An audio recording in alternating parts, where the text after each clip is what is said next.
Caleb Williams, Ben Johnson, and the Chicago Bears host Matthew Stafford, Sean McVay, and the Los Angeles Rams at Soldier Field into the divisional round of the NFL playoffs. Soldier Field was unbelievable. What an atmosphere for that Saturday night game against the Packers. And for this one, I think it's going to be even better. Chicago's first playoff win since 2010. For reference of people watching this, I was 10 years old for the last time they got that win. LA, well, the last time they played the Chicago Bears in the postseason, that was in 1985 when they squared off in the NFC Championship game and the Bears shut them out en route to winning their last Super Bowl. This Rams team, well, they are known by many to still be the most talented team left in the postseason. At their peak, it's hard to argue that the Rams are the best team in the NFL. And with their extra draft capital, the bright future in LA, you cannot deny it. But their opponent on this upcoming Sunday is a team that does not quit. They are historical, and they have a statistic in 7 come from behind wins in the final 2 minutes that is simply unbelievable to watch. They have been the most entertaining team in the NFL, and it is amazing, and I'm fully here for it to say that the Bears are the most fun team to watch in football. Every single game is must-see television, and what's going to happen? The question is this going to be a tight game late in it?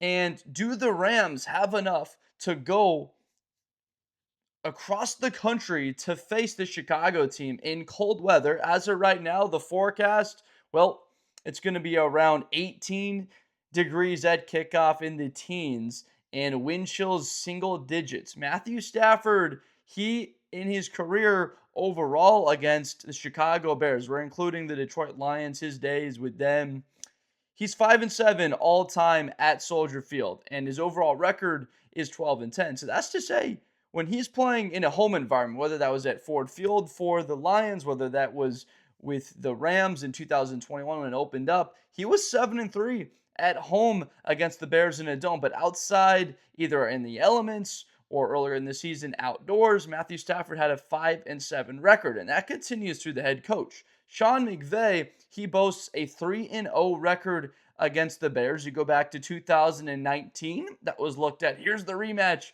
of that 2018 Sunday night game where Chicago pulled it off, and they had all those takeaways and held the Rams to 6 points. And then the Rams just flat out outplayed them in 2019. Go back 2020, the COVID year, another year the Rams outplayed the Bears. And then the next season, the very first game ever at SoFi Stadium in front of fans. I was at that game. The Rams completely outplayed Chicago. Then you go to 2024, last season, Caleb Williams against the Rams. Now, LA didn't have Puka Nacua.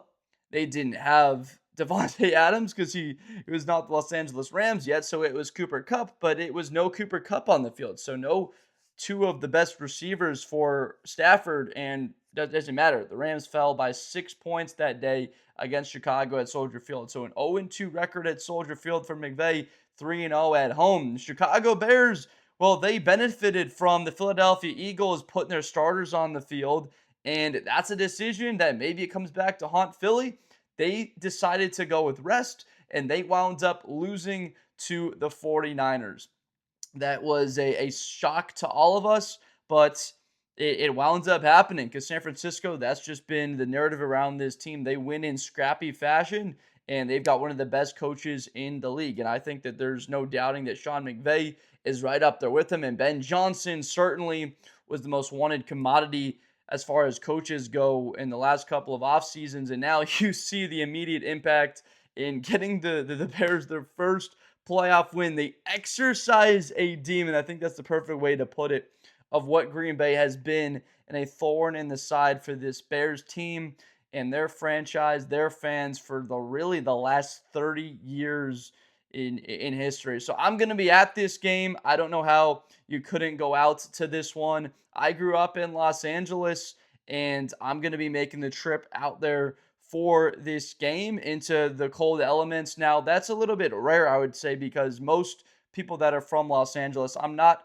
a Rams fan, but the the majority of people in the relationship of Los Angeles and Chicago, they migrate out west. Like my mom, for example, she's from Southside Chicago, Calumet City, and she moved out to Los Angeles when she was in her late 20s. And most fans that are Bears fans have moved out from Chicago. So that's, in my opinion, to say that I think we're going to see like 90-10, 92-8, something really significant for Bears fans at this game. It's going to be a heck of a lot more than it was against the Packers. Because remember now, that's not that long of a trip. You can easily make that drive. If you're a Packer fan, they're a very passionate fan base. And there's a lot of Packer fans that are in Chicago. The Bears fans, that's unbelievable to them, but that's just the way it is, and the tight knit nature and the way that it is in the Midwest. And so there was probably, I want to say 20-80, maybe 25-75 Packer fans to Bears fans. It was unbelievably loud. You could hear it through the television set, but this is going to be a far greater true home field advantage for the Bears. And then you add the elements of weather into this game, and it starts to get really interesting. Now, Matthew Stafford, this is the MVP. In my opinion, I would imagine a lot of people's. There's the Drake May supporters out there, but when you have 46 touchdowns to 8 interceptions, and you protect the football as well as he has, and in the red zone, he's been dominant. The way that he can manipulate coverages and keep safeties held with his eyes and have that no-look superpower, and then inside the pocket when he's unpressured, he's a straight-up gunslinger. He has been since his days coming out of Georgia. Got to remember now, this is a battle between two former number one overall picks. Caleb out of USC, 2024 draft, and then for Matthew Stafford back with the Georgia Bulldogs when the Lions selected him to be their face of that franchise. And it's been incredible for LA. They've reaped the rewards. 6-2 overall record with Stafford as a Ram in the playoffs. He's been amazing for them. And for him overall, in the 2 games this season where he's not been in a dome and he's been outside in sub 50 degree temperatures, 60% completion percentage. Now, Caleb Williams' completion percentage has not been great this season. Now, there's a caveat to that. There's a little bit of some pushback there because he did have the most amount of yards taken off of his potential total from drops this season of passes that should have been completed. But that 60% mark is a far lower than what Stafford's used to. And then 4 touchdowns to 5 interceptions overall. So something to keep an eye on overall. This Rams offense, they're incredible. They score 32 points per game on the road. That is the best in the National Football League. And the Bears at home this season, they scored 26 points overall. This is the number 1 offense in football, points a game, yards a game in Los Angeles. And then for Chicago, this is the number 6 overall offense. They score or have scored in the top 6 in points, and also they've totaled the top 6 in yards overall a game. They did an excellent job this season in the integration of this new offense with Ben Johnson relationship. In May and June, Caleb didn't necessarily know if Ben Johnson liked him. And this was a guy that was emotional back to his days with USC. I remember being at the USC-Washington game, and he's over by his mom on the sidelines. A moment goes viral on social media where he's emotional after that loss. He had a heck of a performance, got beat by Odunze and Penix in that Washington Huskies team that wound up losing to Colston Loveland's Michigan Wolverines in that national championship. And Caleb played his heart out. And from that moment, that was a point in the year where the Bears were slated possibly to get the number 1 overall pick. The way the Panthers looked awful that season, and I was imagining that he would go to the Chicago Bears. And I sort of wanted to see for myself what this guy looked like in person. Saw him play a couple of times. And I think that emotion comes out in certain moments for guys. And some players, they're aloof. They might not care as much, and doesn't mean as much to them. That's not at all what this guy is. You could hear him talking in that locker room when he said, I have to say again, And he winds up giving his game ball that he was given from Ben Johnson and gives him his own game ball in his first career playoff win, gives it to his head coach. It was against the Green Bay Packers in that fashion. Chicago's beaten Green Bay 3 of the last 4. I'm sorry if a lot of this video is talking about that rivalry in that game. I just think that Rams fans could understand. They know rivalries well with the 49ers and with the Seattle Seahawks. So I think there's a lot of understanding there. And then, I mean, the Rams being a historical franchise with a lot of history dating back with this team. I love going into these videos, the depth of history, not just the matchup in and of itself, which is an unbelievable one. I think we're going to get an amazing game, but to sort of set the table here for what's on the line. Essentially, the Bears, they have arrived, and in a fashion that nobody really saw coming unless you are in that locker room or you're a part of the media that was able to see other teams as well and that what their makeup is. And there's a part of them that's a bit dirty. And I don't mean that in a bad sense, that they're willing to get their feet in the mud. They're the type of people that are going to fight and claw in a back alley. And their head coach is willing to lead that charge in dropping an F-bomb in the post game talking about it. And if people don't like that, I get it. You don't want that stuff to come out on social media.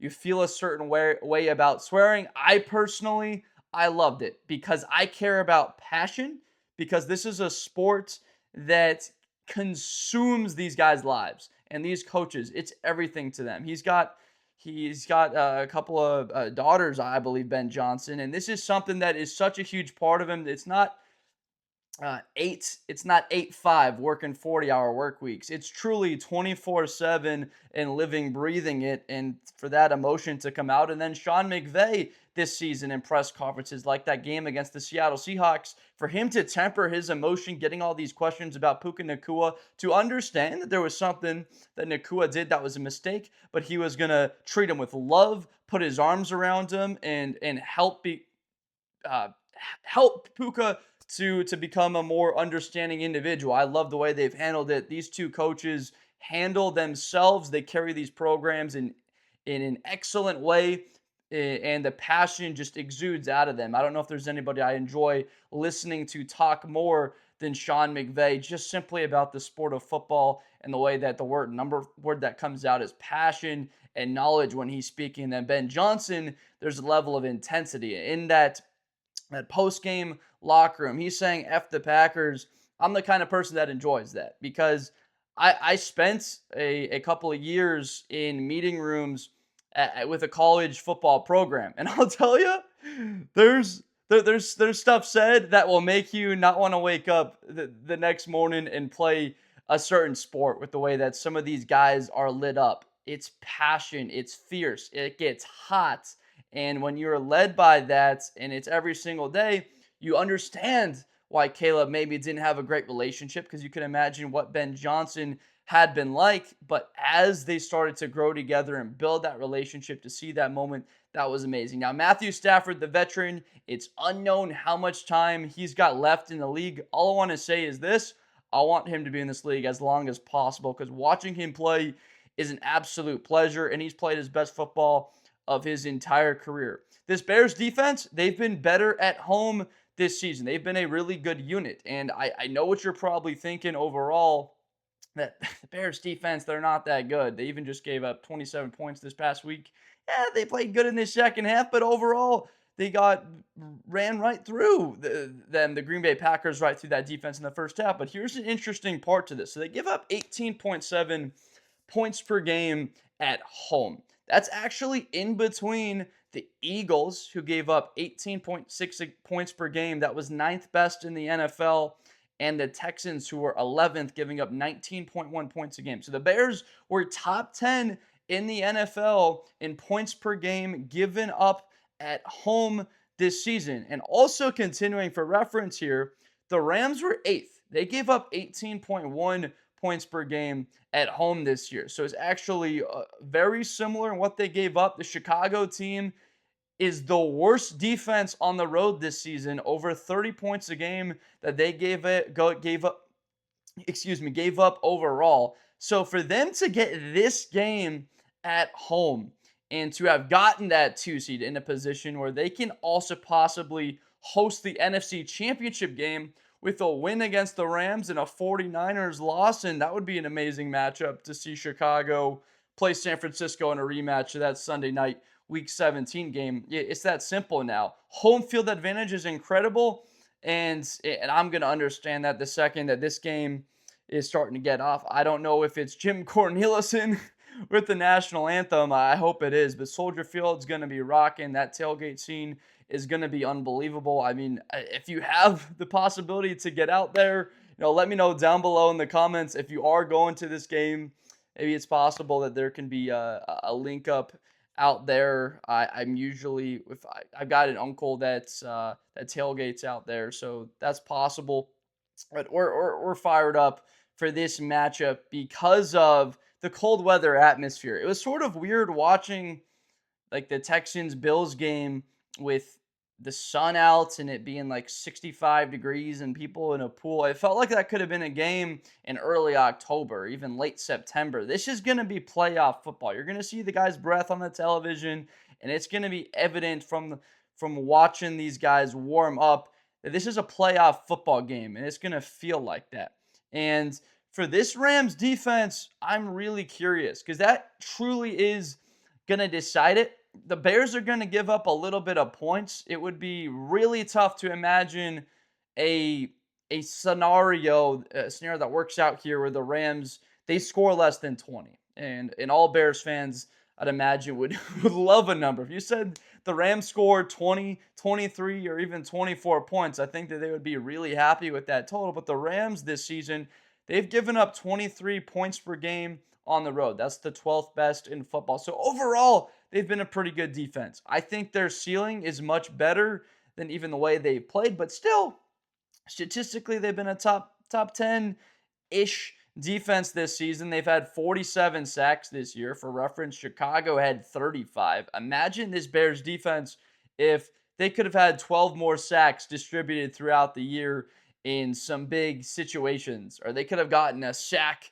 or two against the Packers in that first half on a big third or fourth down, with Green Bay being 3 for 3 in the red zone. It's a really important category because overall this year, the Bears, they've protected their quarterback. Caleb Williams, he's been protected really well throughout the season. Only been sacked 24 times total. That is a massive drop down from that total that was 68 a season ago. And Matthew Stafford only sacked 23 times this year. So these quarterbacks don't get sacked all that often. It's usually about once a game, maybe twice, and that's a poor game overall for their offensive line. And I have some concerns about Matthew Stafford's right hands.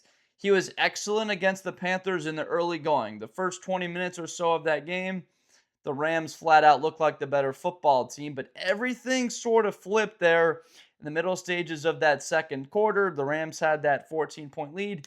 Carolina has that drive right back, and LA is not able to capitalize on their next possession. And you're walking into halftime, and it's only a 17-14 game.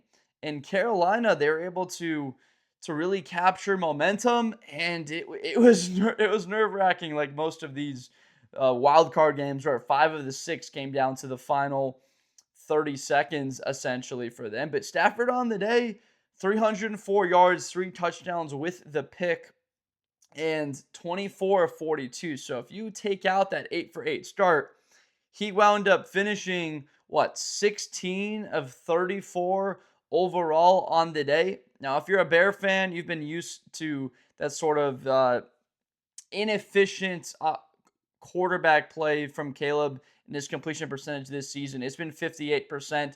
That'll be the number one thing that Ben's going to look into the offseason. How do you get an extra 10% in that completion percentage to get it close to 70? Because that was one of the goals, 70% completion percentage in 2025, but also getting to that 4,000 number. Now, that 4,000 number, it could have been done quite easily if there were some drops that didn't wind up happening.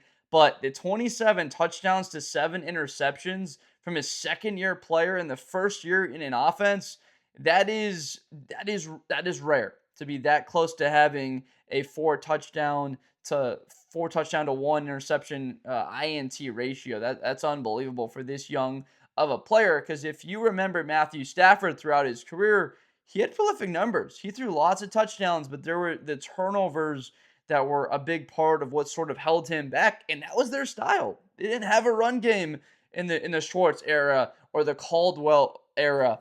It was Calvin Johnson didn't run the football all that great, and Matthew Stafford in all 16 of those games, it was up to him. If he threw for 275, two touchdowns, no picks, they probably won. If he threw for 309 and a touchdown, they probably won with no interceptions. But if he threw two picks, they likely lost. If he wasn't spectacular, if he got sacked a bunch and he had to throw the ball 50 times and it came down to a one-score game late, like it was a toss-up. And that's why he leads the current NFL landscape of most come from behind game-winning drives, because he played in so many of those tight games. And if this one's tight late, I I don't know who I take. This Iceman guy in Chicago, Caleb Williams, is beyond, I think, anything that the NFL fan base has seen in its history from a guy this young having this much poise in the largest moments. It's a really good question of what would Chicago look like if Caleb could play like this over the course of four quarters. Because you go back to those game logs, or not even a game log, even it's just the drive charts.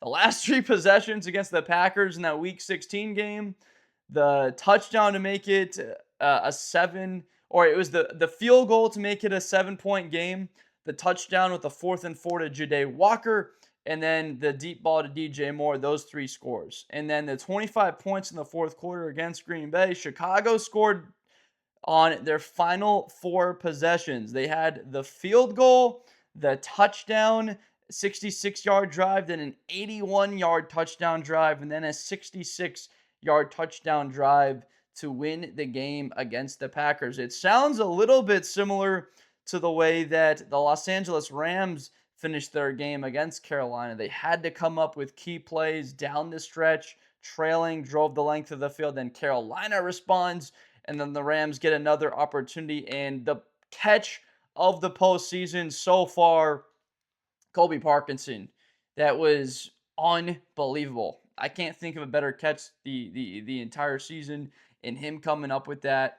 Just the location of that football, the moment that it was. There's been really great catches, like some of the catches Nacua's had one-handed, but the significance of that moment, I kind of think that catch from Parkinson, and maybe it wasn't the lowest probability, but I think that the aura factor, the way that looked on the screen was amongst the top of the charts. You can let me know down below in the comments what you think some of the best touchdowns have been this year. But this core of weapons, this 13 personnel type set offense, they can come out and you just have Adams or Nacua split out, and then you can throw Higbee, Parkinson, or Terrance Ferguson, the rookie out there, or Allen. They've got all these weapons at four tight ends, and Greg Olsen was blushing about it. Wished he could be out there running in this offense. And then you look on the Chicago side, Colston Loveland. My goodness, was that chatter just a bunch of malarkey, a whole bunch of BS early in the season when Colston Loveland had like 5 targets through the first 2 games and wasn't really much of a weapon because he wasn't utilized yet. Got to remember the injury in training camp and in the offseason program. He wasn't up to speed, so it took a little bit for that trust to get there with Caleb, with Ben Johnson, with Declan Doyle, but he has been arguably the best tight end in football. Now, it's really sad to see the Achilles injury for George Kittle. He likely misses the first 2 months of next season, if not all of next year. He's the type of guy that could make that recovery. But Colston Loveland will be in the conversation for number 1 fantasy tight end, to be the best tight end overall in the NFL next season. And the guy that's his number 2 now at this stage, and Cole Kmet, he's been excellent. There's nothing wrong with Cole Kmet. Yes, you'd like him to stay up a little bit more when he catches the football and not fall over. and just stay up on his feet, being a 6'6", 260-pound frame, and he's been a good blocker.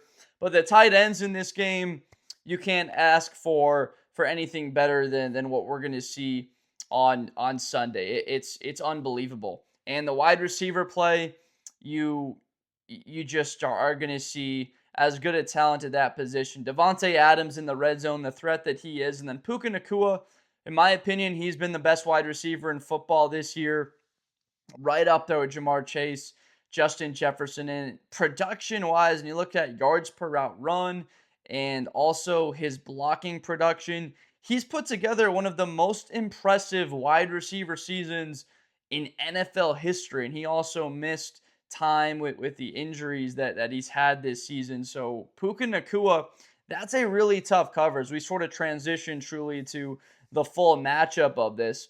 The Chicago defense right now, what they're dealing with.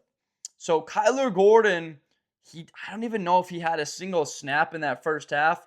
Played a bit more in the second half. He got beat a couple of times in coverage, but the Bears only give up 6 points in that second half. And they seem to have a different level of energy.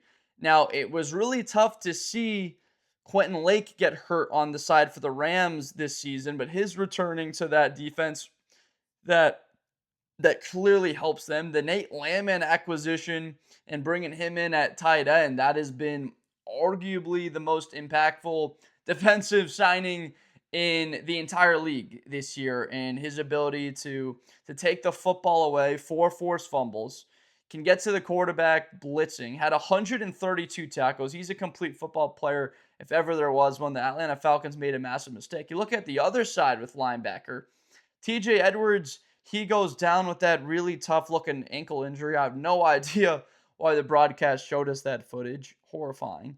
But DeMarco Jackson, he steps in and he's got a bit better lateral quickness. Now, TJ Edwards, this is a guy that's been the heart and soul. He wears Chicago on his sleeve.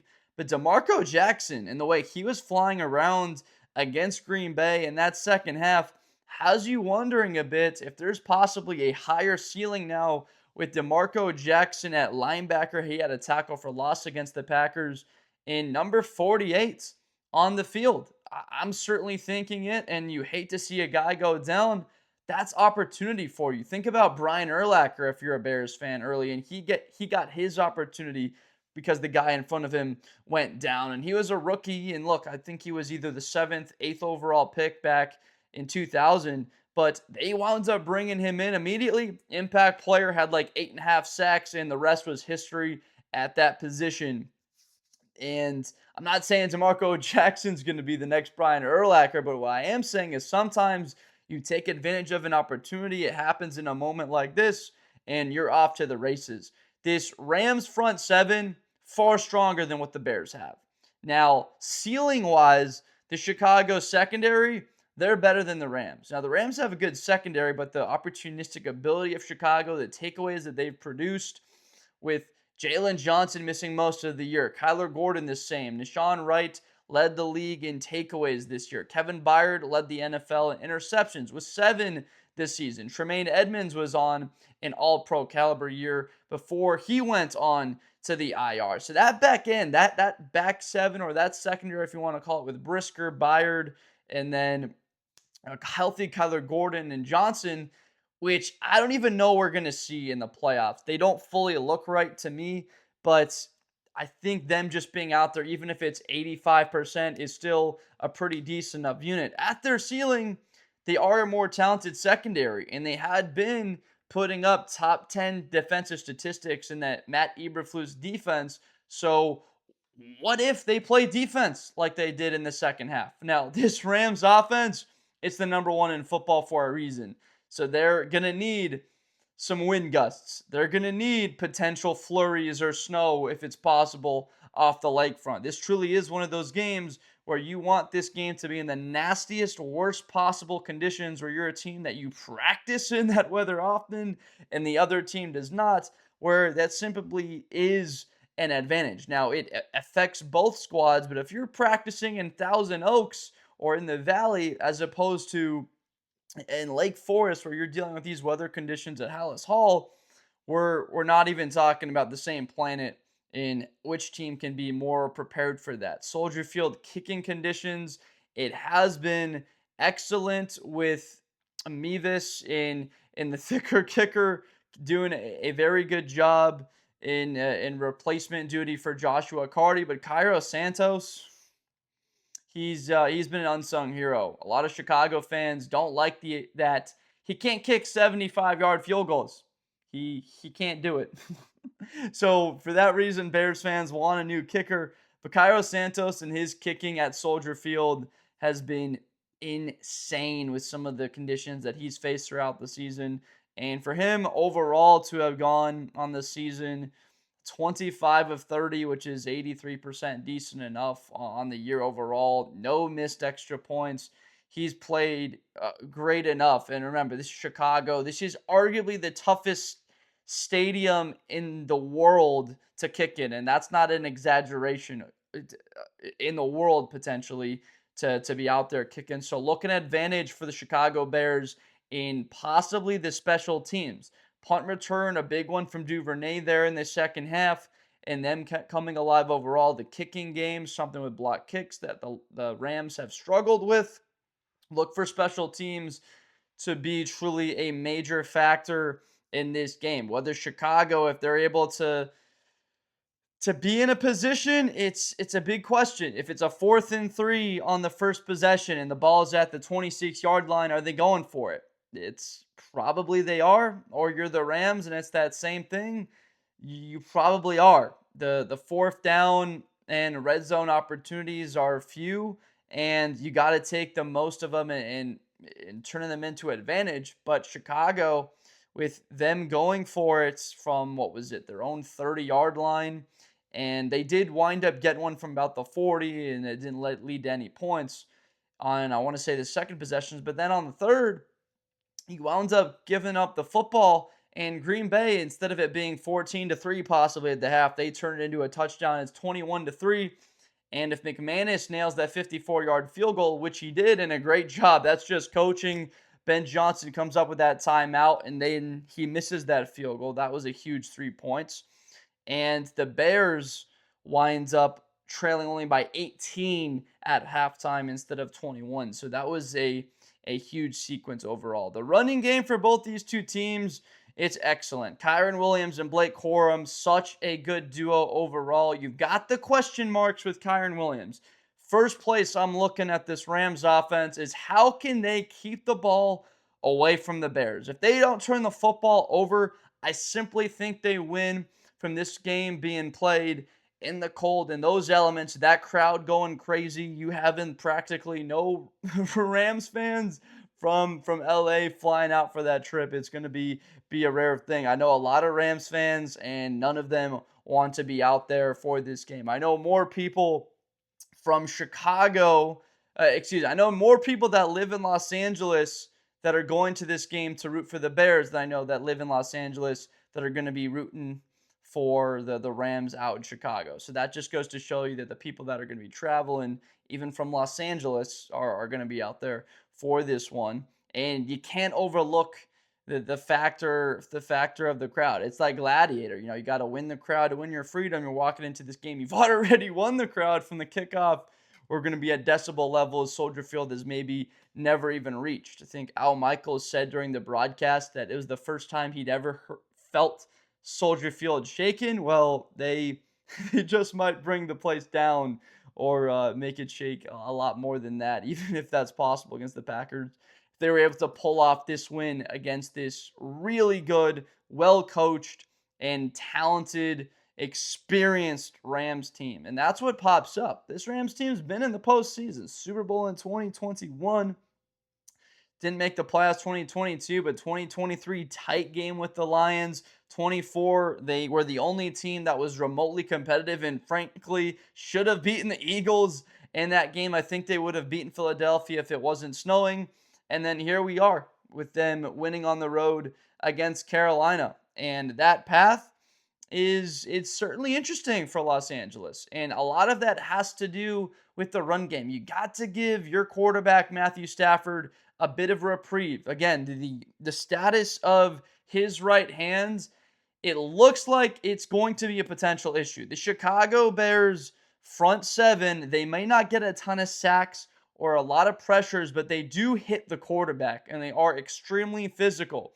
If you look at some of the factors they had, like Malik Willis and Jordan Love a couple of times, these guys got really shaken up and they got hit hard. And so if Matthew Stafford's got something like that, I'm not saying the Bears are going to go out and be targeting Stafford, but look for that to be an issue here. And in the cold, you just don't have the same type of feeling. I remember Thanksgivings out there in visiting family in Chicago, trying to throw the football, and within 5 minutes in not even like in 15 weather, if it's below 30 degrees within 5 minutes, you really start to lose feeling in your throwing hand if it's exposed, and you just can't grip the football in the same way that you do when it's warmer conditions. So that has to be in a getting heated and having the opportunity to just get a better grip on that in those conditions, and that's something certainly to look at. If Stafford, first of all, doesn't necessarily have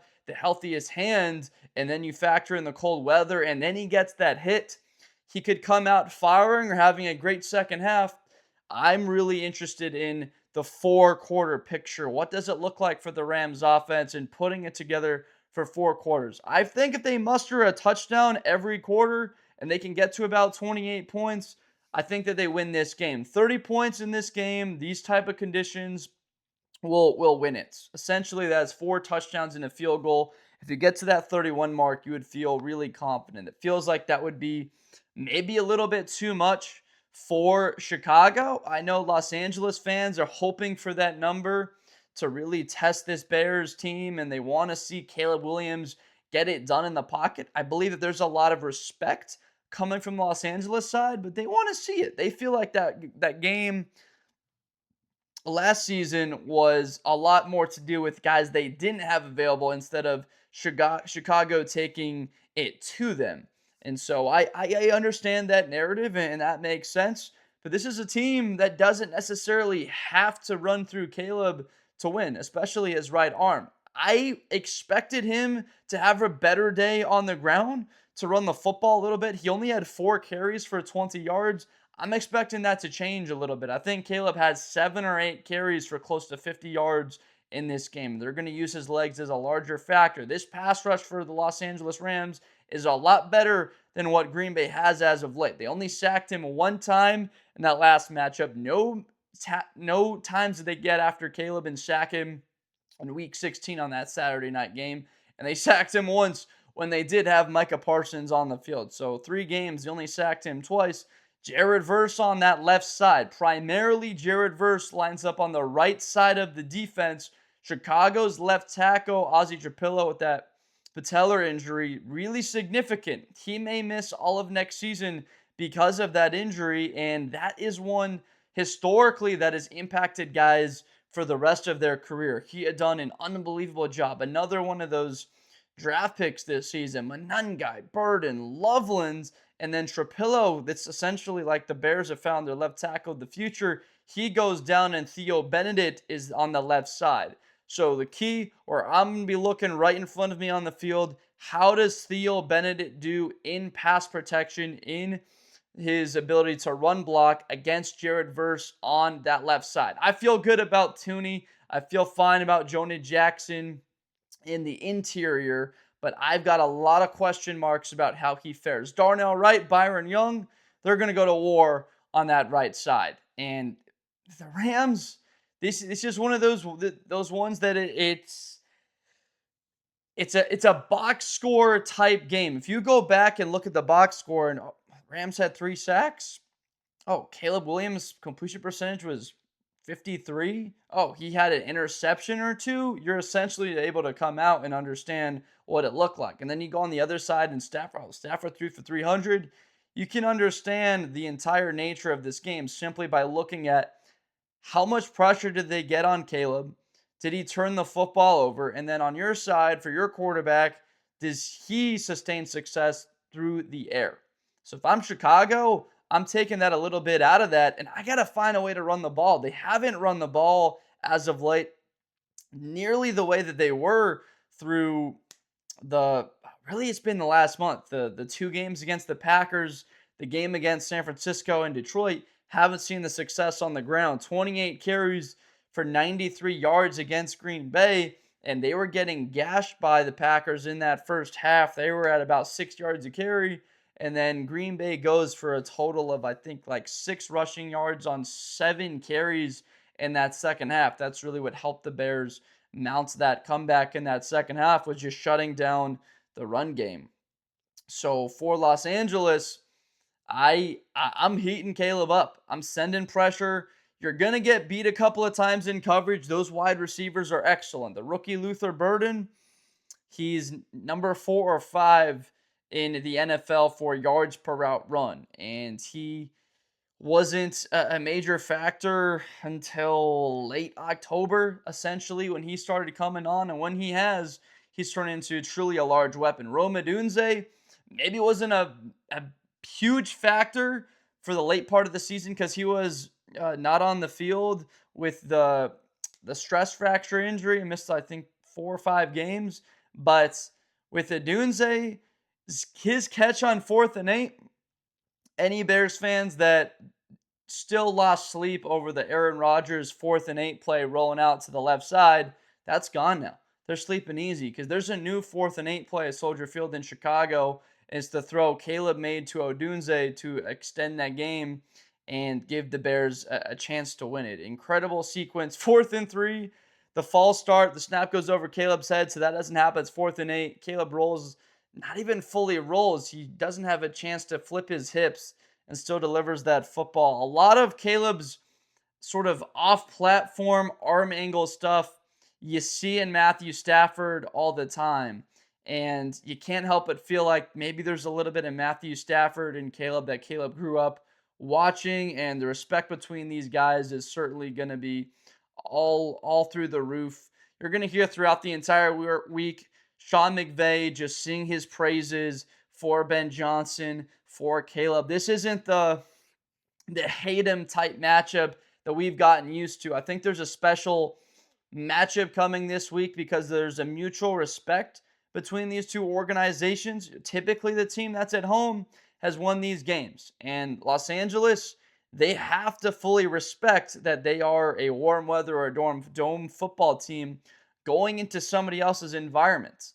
And when that happens and you're getting out of your comfort zone, you have to be fully aware. You have to be prepared. And you got to execute from the get-go. Chicago, they mustered 3 points on their first possession against the Packers. That was the first time putting points on the board on in their opening possession since, the Week 9 game against the Cincinnati Bengals. That was the last time that they had scored points on an opening possession. You have to see the Chicago team stay with Los Angeles in the first half. Sean McVay is simply just too good when he has a lead going into the second half of games. He's actually historically got a really weird number when he's trailing at half. They lose almost all those games, but when they're winning, they're unbelievably difficult to beat. It's something that you just don't want to be in position in, even if you are at home. So I know Chicago fans are like, we could be down by 3, end of the game scenario, and you could be happy with that.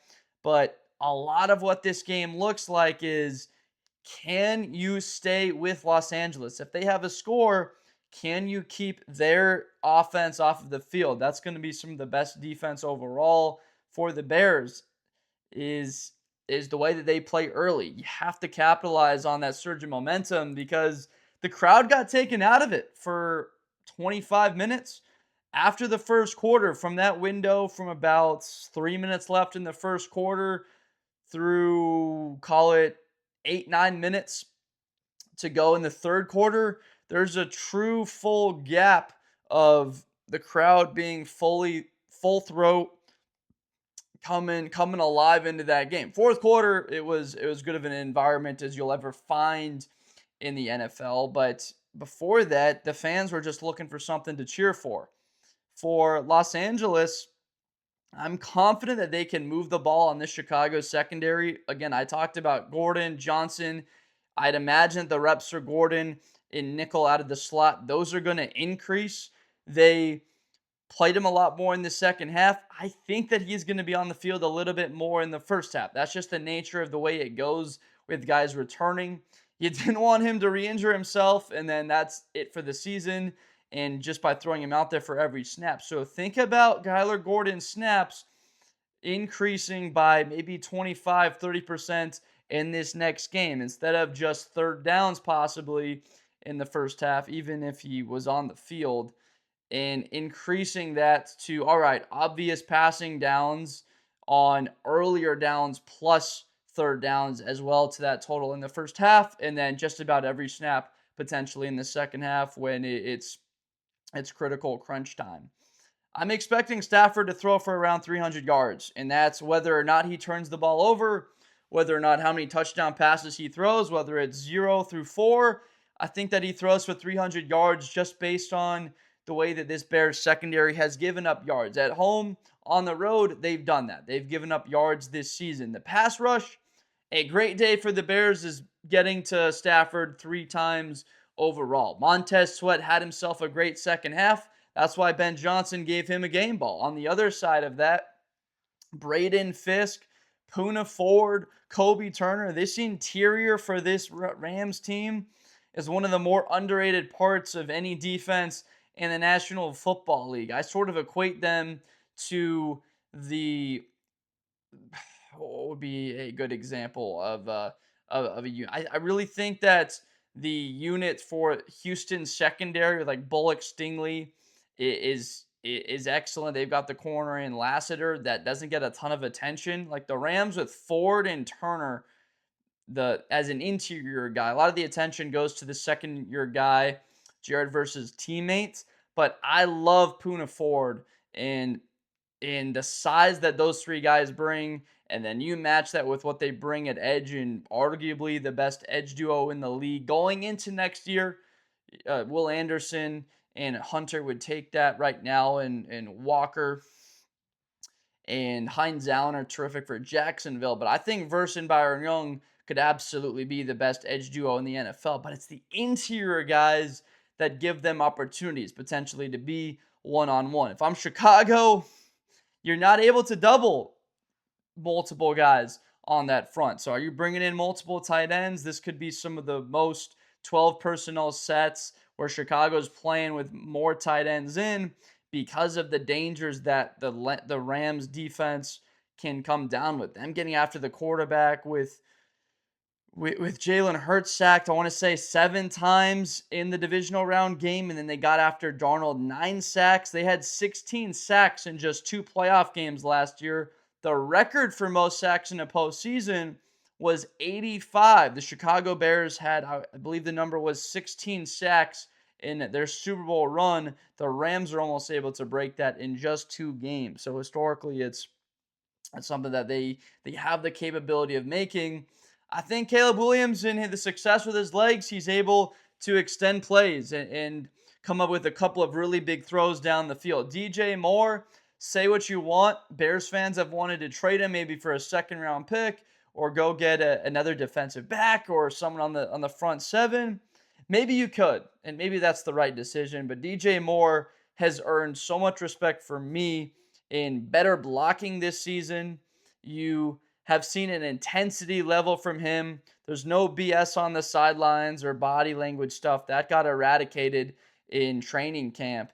And he's a baller. The game-winning touchdown in both wins against the Packers at Soldier Field this season. It was definitely both on the left side, but I don't know if it was the same part of the end zone for him to catch both of those, essentially like around the exact same area for those big catches overall. So if you're going to ask me, okay, which Bears target is it that has a bigger day? I can't tell you because there's so many weapons. For the Rams, look, Nacua, we can assume his stat line is going to be 11 catches, $117, and a touchdown right now. Just write it in. Puka Nacua, that's his stat line going into this game. Romeo Doubs had 8 catches, 124, and a touchdown. Nacua, 11 for 120 and a touchdown. For Chicago, you're just hoping that it's not 2 touchdowns It's not 150 plus yards, and he just eviscerates you, throwing it back to Steve Smith in 2004 in that Carolina game where he had like 260 yards and 2 or 3 touchdowns and being wide open. No, Chicago, that's where a guy like Kyler Gordon is key because he can cover him out of the slot far better than the way a guy like Nick McLeod is now. You got Jalen Johnson and Davante Adams going to war. And those two guys are really familiar with each other. They went against each other a number of times in that rivalry, 2020, 2021, 2022, Bears-Packers. They are familiar.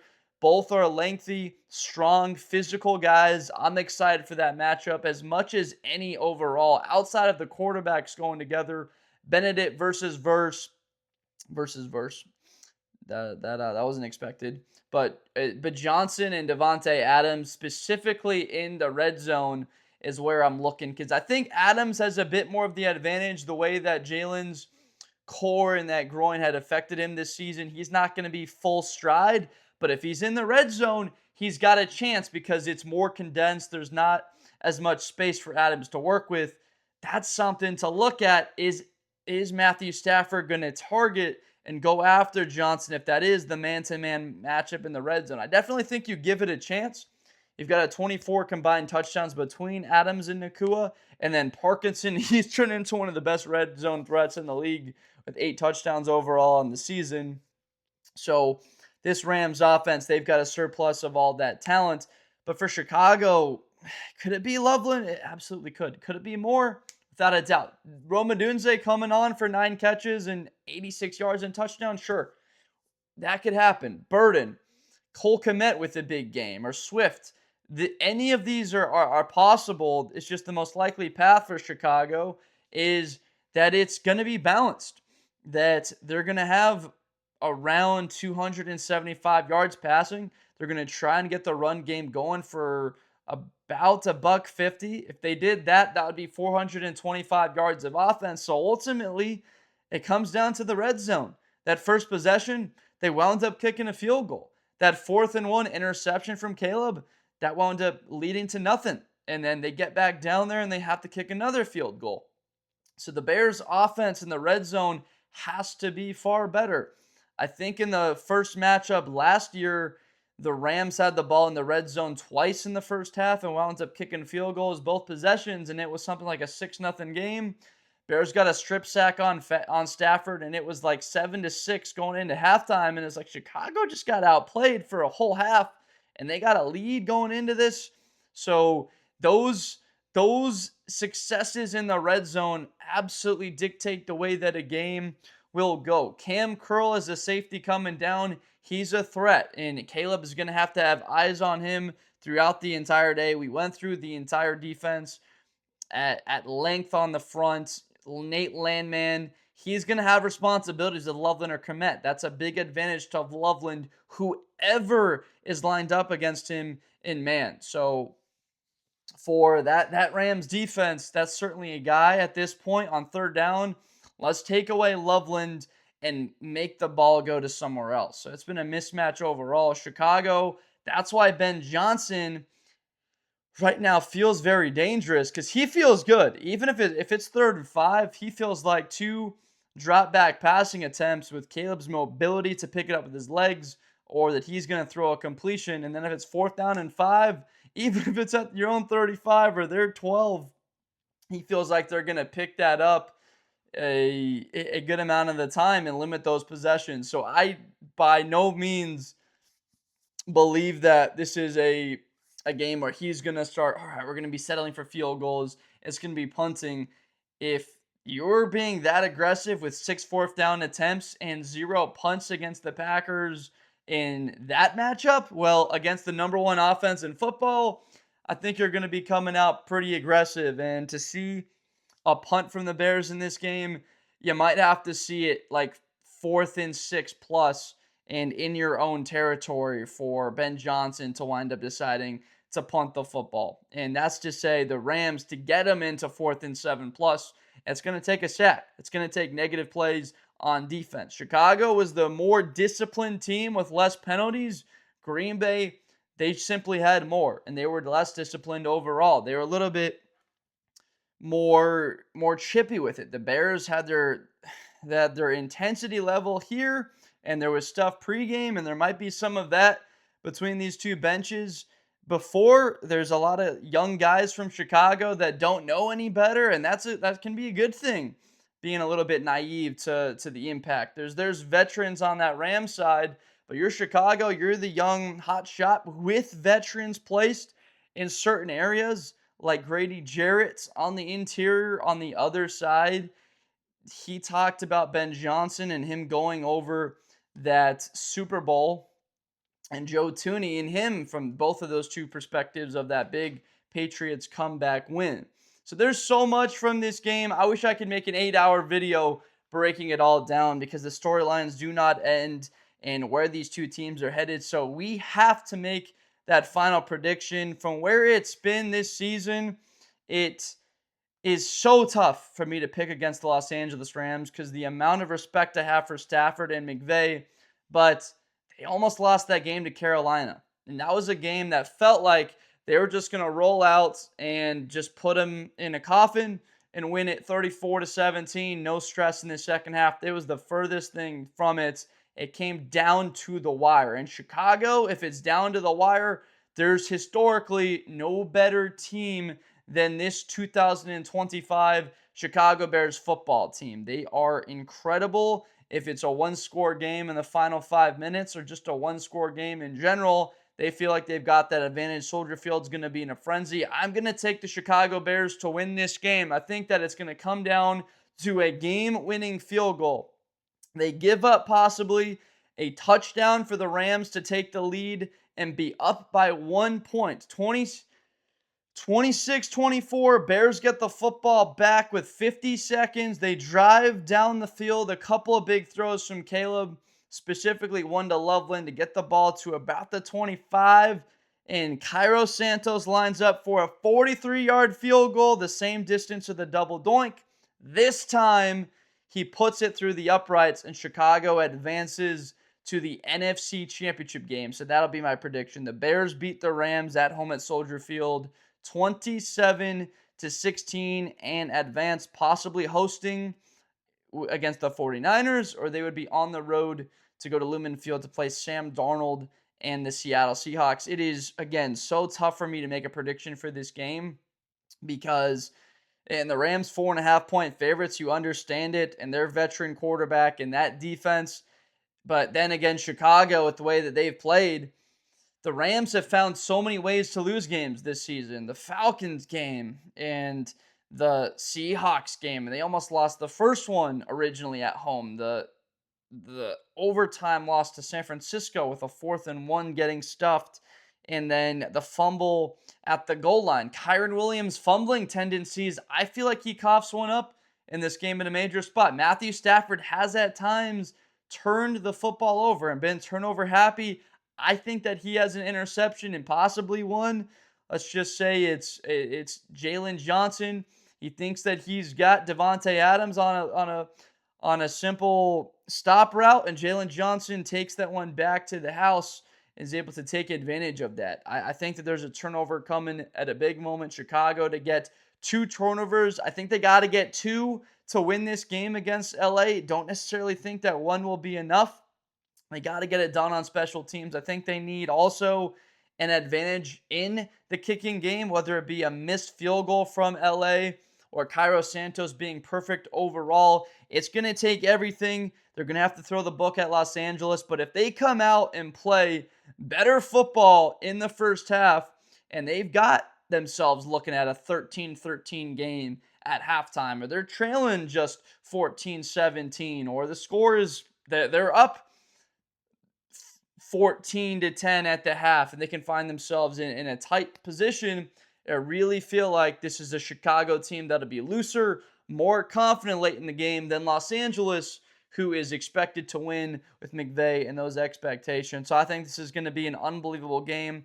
Cannot wait to see it. Please let me know down below in the comments who you think wins this one. I got to hear from you. For Bears fans, look, this thing is going to be incredible. The Rams, they could easily host the NFC Championship game next year, be in the conversation for the 1 seed with the 2 first-round picks next year. But for Chicago and the way that it's looking, add a couple more guys to that front seven. The offense is good to go right now. In 4 years with Matt Nagy, the Bears scored 30 or more points 12 times. The Bears have done so 6 times in the 2025 season. They've already gotten half in just 1 season of Ben Johnson compared to Nagy in 4 full seasons in Chicago. So think about where this offense is. I certainly think that Ben Johnson's going to break that and hit that number maybe 7 or 8 times in the 2026 season. But why are we talking about that? This Bears team is alive right here. There's no doubt in my mind the winner of this game can go on to win the Super Bowl.